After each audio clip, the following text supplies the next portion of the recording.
going to take the North and never give it back. So that's a good pick. You get the corner. I got to go bold, right? I got to go bold for this. Yeah, she's got some nice long Welcome hair. back to the Unbearable Sports Podcast. I'm your host, Brad Barron. Make sure to like and subscribe out there on YouTube and also rate the show 5 stars everywhere that you get your podcast. Happy Wednesday and also happy close to the finale of the preseason. This seems like such a long off season, but hey, I'm happy. We've gotten a lot of Chicago Bears content. We get an extra game. We also get the Hard Knocks stuff. So much stuff to go through. We're going to be talking about who to watch because the starters are going to sit, and you know that we are going to have you covered. I have a new list out there and also removed a lot of the people that I don't expect to be playing out there. So you just can really focus on specific numbers and specific people to be watching out there to get the best out of the last and final preseason game. Also, by Vizzo Joe, what is good? Bear down indeed, my friend. Hope all is well. Hope you're having a great week out there. Because, yeah, we got some Bears football, and I will try and go live at the end of it. So be sure to tune in for that if you can, live right after the game so we can get initial reactions to the preseason finale. But also, we'll be talking about the HBO Hard Knocks pieces as well, and also a little nugget about Yannick Ngakoue when they were asked about, is he going to be a Chicago Bear? So that lots of stuff for us to go through. So let's get started with the final preseason game. So like we said, Matt Eberflus said that some starters most starters are going to be seated. So they're not going to be playing out there.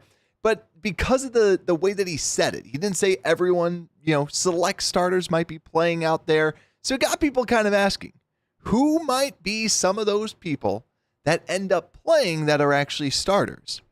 And so let me know in the comments, who do you, if any starters end up playing, who do you think the ones that they would be? Because honestly, I'd find it hysterical if Nate Davis was out there. like imagine Matt Eberflus being like, you know what, you didn't practice, so you got to play in the final preseason. That would be the ultimate, just the ultimate card of you got to practice, man. You got to go out there.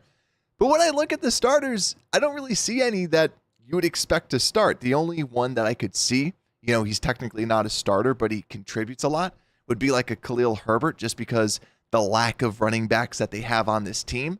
That'd be the only one really on the offensive side, unless Ryan Bates was healthy. But I've seen Ryan Bates being frequently injured. So with the offense, I can't really see anyone unless they really want to prove something to Nate Davis, or even like a Khalil Herbert. I personally think it would be nice to see the offensive line out there because, like we said last episode, I thought that they started off pretty well from a pass blocking perspective. The run blocking did not look great, but then the second quarter, it seemed like everybody kind of forgot how to block except for Tevin Jenkins, and Coleman Shelton still blocked well. Actually, Darnell Wright was my favorite when I rewatched it. Darnell Wright had a good game last game. But then on the defense, I don't really see a lot of these starters needing the reps unless you wanted Javon Dexter out there just to get some main snaps. But besides that, can't really see any of these starters unless they consider Sanborn a starter and they want to see him at middle linebacker. So that's why I slashed the list. So people that are watching, you can see it. I'll have a link out there. I still haven't grabbed it, but I'll download the photo so that you can download it and get it on your phone. I actually use it I legitimately use the photo that I have because it has numbers. It has the trimmed down roster of people that should be playing. But then I took this list, and what I ended up doing was sliding it down a little bit different. So I highlighted people in black that I just don't think are going to be playing or probably shouldn't be playing, maybe because of injuries or we saw them not play during the Hall of Fame game. But also with the orange, I kind of highlighted people that are the backups that I'd be watching overall. But also Jeff saying, what is up? Also Scottish Bear saying, he told me about Karan Amagaji. That's correct. I didn't expect him to get in the pads that fast. So for those that don't know, Karan Amagaji was added in, is now practicing in pads. So he might be somebody, number 72, that you got to be watching out for, because I think if anything, he's going to be the one to look out for, but also a little bit on Karan. I still feel like, and I heard other people talk about this too that are in the know, that the intention is he's still probably going to start out on like that IR. He's going to probably still, like, I'd be surprised if he is a healthy roster person because he hasn't played football in almost a year. Because keep in mind, he only played 4 games at Yale before he went down with an injury. So he really didn't play a lot of games. So I could see the Bears saying, hey, keep him on that whole injury piece, and then we can bring him back in. Because if he's on IR, remember, he's got that practice window, so he can kind of get used to football a little bit more. But the starters who are sitting, so the people to watch out of these backups. So the people that, first off, I want to just start out with Tyler Scott and Velus Jones, just wide receivers, and also DeAndre Carter. So number 10, number 12, and number 30. Is DeAndre Carter going to do anything at the wide receiver position? Really haven't seen him out there. Number 30, so it's kind of a weird number for a wide receiver to have. But also, is he going to be returning punts? Because a serious question, who is the punt returner? Because Velus doesn't return punts. Also, is Velus not even going to play? Because if Velus doesn't play, that shows you what the Bears think. He's making the team. So if I'm the Bears, put Velus out there. And yet again, when you talk about lack of running backs, is Velus the starting running back for the game? Something to look out for. Because I don't think it's wise. Like Roshan really hasn't played that much, and Khalil Herbert really hasn't played that much, or has played a lot, but I don't think that he should be out there because you've already seen him. You've already seen what he can do, and you know what he's going to be able to do, unless you're trying to raise his trade stock up, which, yet again, I still don't feel like it'd be wise to trade Khalil Herbert, because I just think that what you're going to get is not really what's worth it, because a running back, you're probably not going to get much from it. But if you do, more power to him.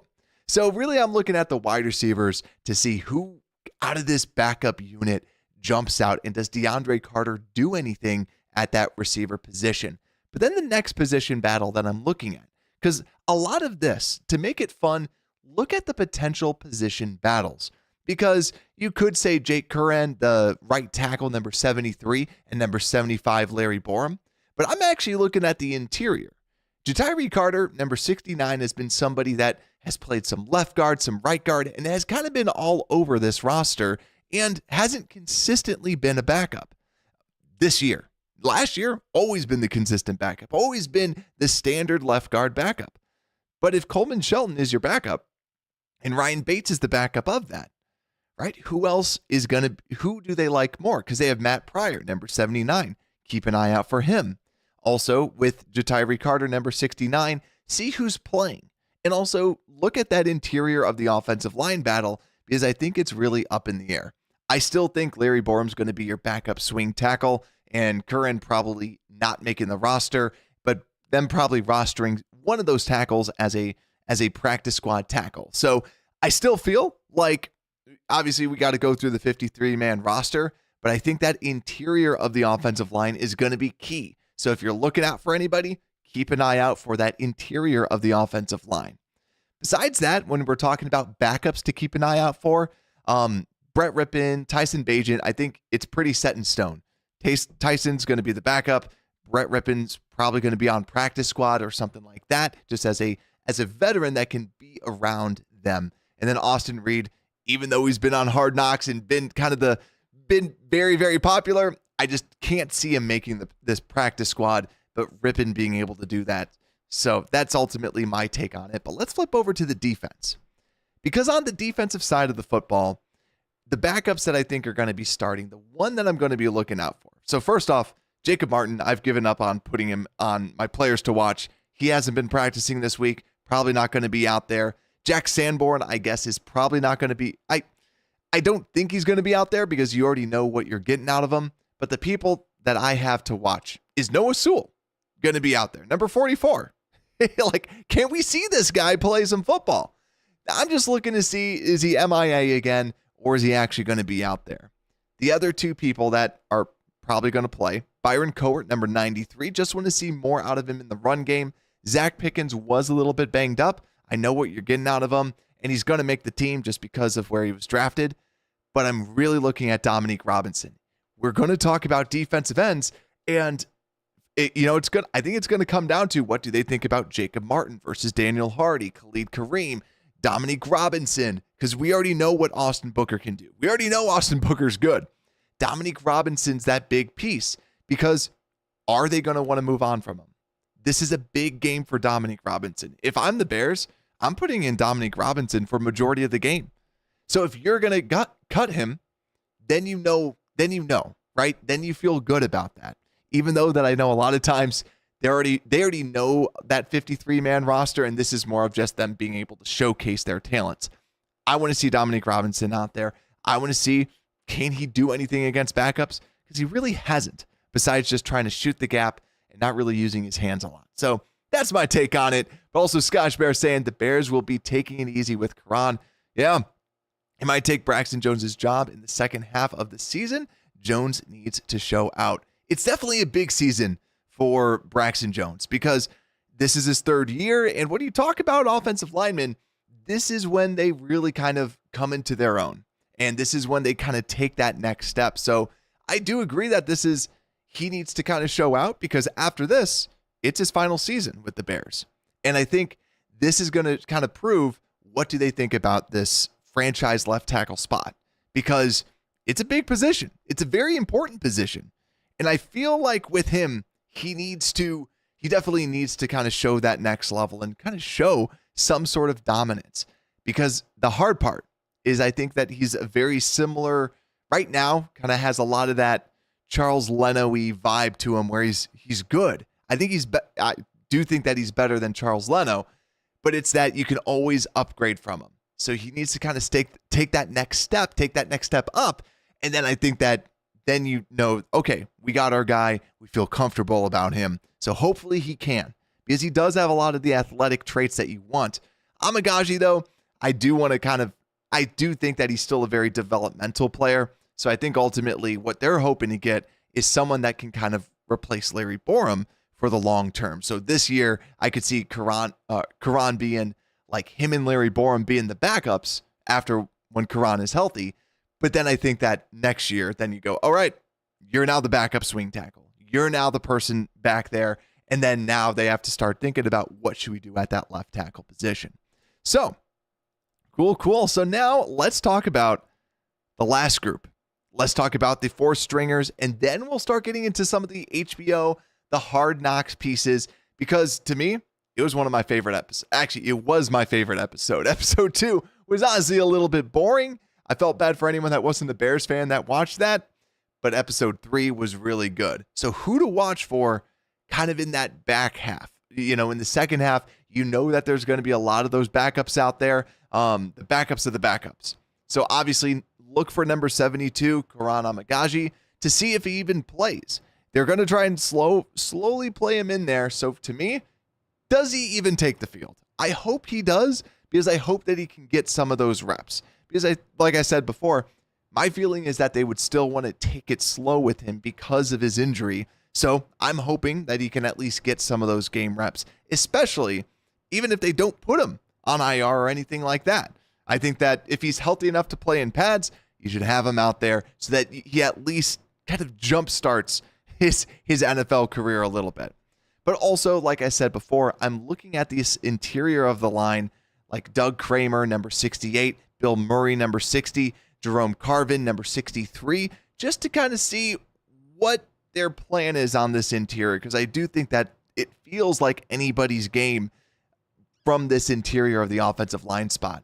And then also, I kind of like the idea of at least watching the tight ends, number 47, Tommy Sweeney, number 87, Brendan Bates, because I feel like there's still somewhat of a competition for that number 4 tight end in this system, or the practice squad tight end spot. So don't sleep on these tight ends, because they're all going to be duking it out. And last but not least on the offense, Ian Wheeler, too much fun to watch, just a very fun player, but also easy to watch the running backs. And you can expect it too, like with HBO, with them featuring him a little bit more.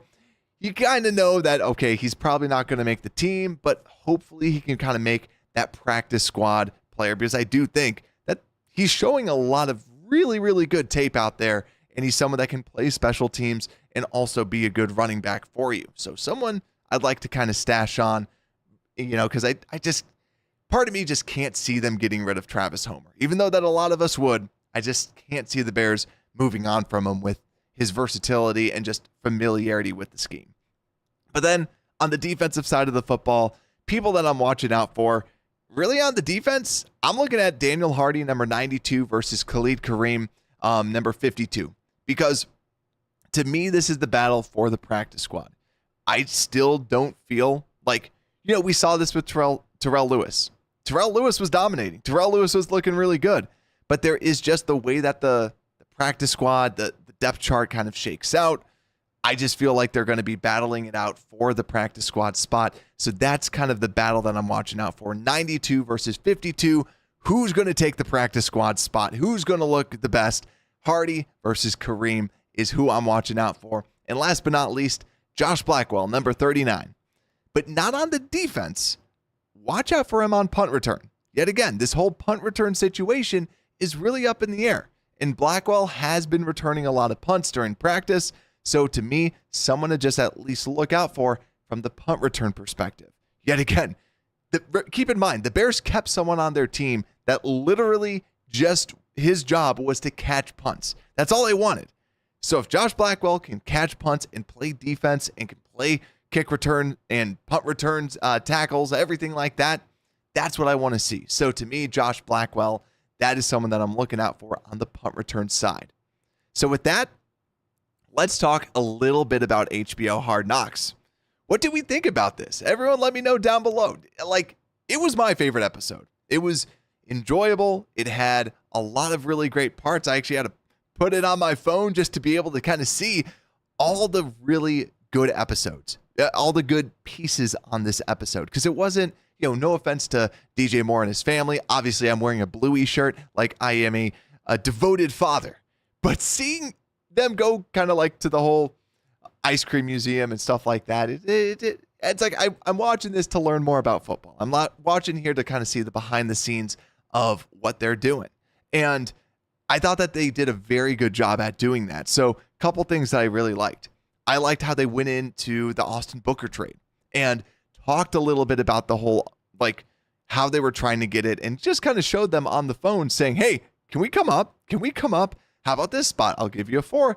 How about this spot? I'll give you a 4. And it was really cool to just see how that works behind the scenes, how it works in the war room. Because a lot of us, the only thing that we've done is play Madden. You've only played video games to simulate it where you're making these trades. So seeing it actually happen, seeing what actually takes place with having all the phone calls, letting people know, we have someone that we're looking to trade up for, and seeing them actually do it, and then seeing Austin Booker do well and hearing them talk about Booker, all the best. Also, just hearing his teammates too. This is outside of HBO, but in more and more interviews, people talking about, hey, Austin Booker, very, very far ahead for being a rookie. But also too, got to talk about the Ferret King. I know it's Velus, so I know a lot of us are like, Velus. I thought that his Ferret King story was pretty funny. Just how he had to go into a dark alley and grab this ferret. I thought it was funny. I thought it was humorous. And yeah, definitely very funny for sure. But also too, speaking of this, Joe said Disney approved. The Bears we finally now know why HBO Hard Knocks is censored. Because the McCaskies were saying, hey, we want to make the McCaskies actually asked for it to be censored to make sure that it doesn't have any swear words or anything like that. Now, I know some people, what's everyone's thoughts on that? Are people mad about that? Are people frustrated? Quite frankly, I don't care. And this might be also because my show, I literally don't swear because my kids like to watch it every now and again. And also, I just don't swear a lot. I don't really care either way. I really don't care. Because I know some people really do care about that, but it's to me, if they swear, they swear. If they don't, they don't. That's all that I really care. That's, all I care about is, are they showing good football content? I don't care what they say or anything like that. Show me good football content. But that's what they also did too, with just showing Tory Taylor some love, showing how when they were trading for him and they got Tory Taylor, or actually not what they traded for him, but when they drafted Tory Taylor and just kind of hearing his journey a little bit and also how he doesn't want to be the crocodile punter, other things like that. I just thought it was kind of cool to also hear what people are saying, what his teammates are saying when he's punting. Them going, oh man, he looks like a weapon. Oh man, he looks good.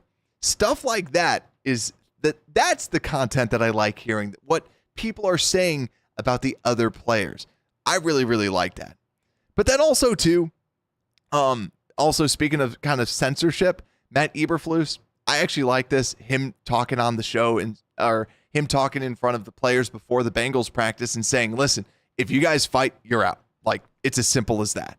And speaking of fighting, if y'all haven't heard, this week, yet again, Bears are kind of getting chippy because it's kind of too much training camp. So there was a couple fights that broke out in practice. I believe it was on Monday, just because Ian Wheeler got jacked up by, I think, Gervon Dexter. And so because of that, there was some pushing, some shoving. And then the next play, someone hits another running back. Then everybody starts kind of getting into a little brawl. Obviously not anything crazy, but tempers at least flaring. Training camp needs to be done. They need to start practicing. They need to get ready for the next game. None of this other stuff. So it's good that training camp and everything like this is finally kind of coming to an end. But also last little bit before we get into the Judon trade, the whole Judon trade, which I thought was the best, was Travis Bagent was just so much fun to watch. I love that he was talking and then also Bagent had a great game. So it was awesome seeing his dad just kind of freak out over his son. But also, too, it's interesting to see that Caleb Williams' mic was cutting in and out. And you're curious, I don't know if anyone else thought this way. I'm like, did that have anything to do with kind of the up and down first quarter, the first couple drives not going so well? Because I've had this where my in-ears, I wear in-ear monitors when I record the show. Also, I used to perform in music, and when you have things cutting in and out, or if you're on your own, a Teams call, you're in a Teams meeting and you're talking to someone and they're cutting in and out, it really does throw you off. Heck, last episode, my light kept on turning off and on, and I started kind of stumbling a little bit because it's okay, you have to, keep it going. You have to keep it firing. I'm curious if that had anything to do with just his performance. Right?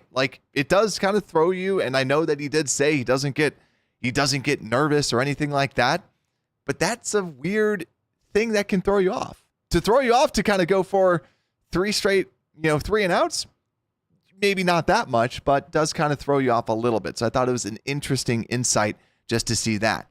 But the biggest insight, Taco Man talking about trenches still a problem, right? Are they still a problem? From the defensive side of the football, the Bears were looking into that Judon trade. We already knew that this was a rumor, and actually not even a rumor, just more so confirmed. But HBO really did confirm it by kind of giving us a peek behind the curtain. And it was really cool because it made me feel better about Poles. It wasn't like I felt bad about what happened with the Judon trade or anything like that. But I really like just how the Bears are going and operating out there as professionals. With Matt Eberflus, like we said, Ryan Poles is really trying to be the player's GM, right? Going 2 years before DJ Moore and giving him an extension. And now you see Jamar Chase holding out saying, hey, I want an extension. I want an extension 2 years before everything. It's well, you're not Ryan Poles. You're not playing for the Bears. The Bears do that. The Bears did that to someone to treat them right. And with Judon, with the Bears saying, hey, if we trade this 3rd round pick, we want him to sign this deal. And I thought that was one of the best things that they could do because, yeah, if you trade a 3rd round pick, like they said, that's a big asset. That's a pretty big price for someone that is 32 years old.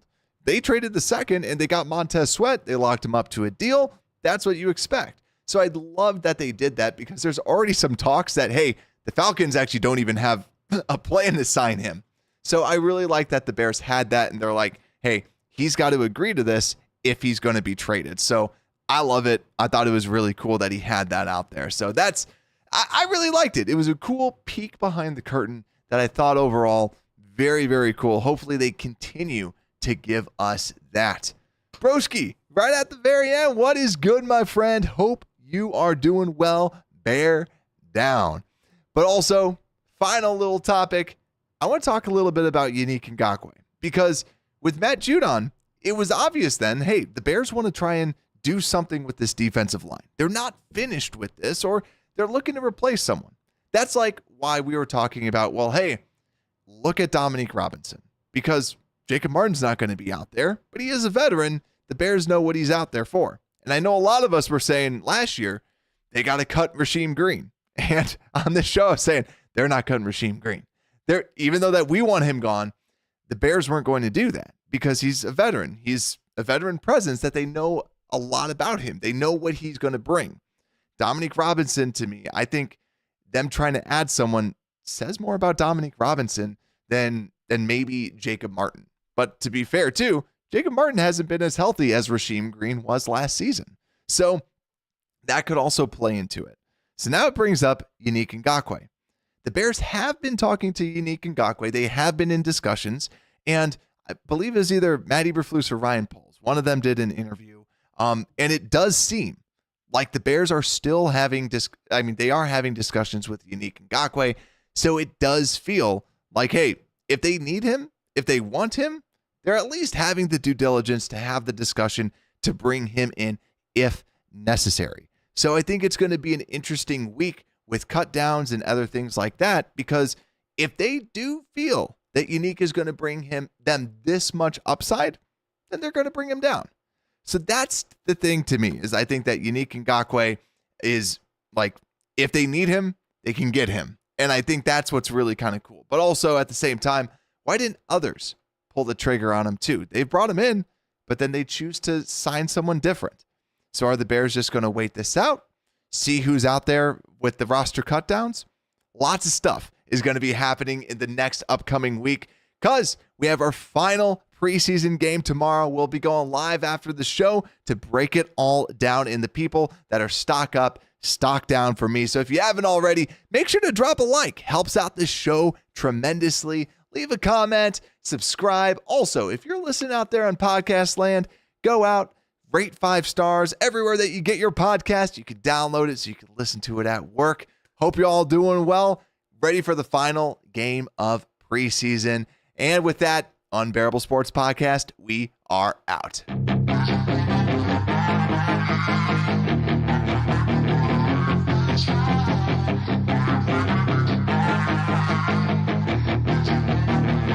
Yeah, she's got some nice long hair and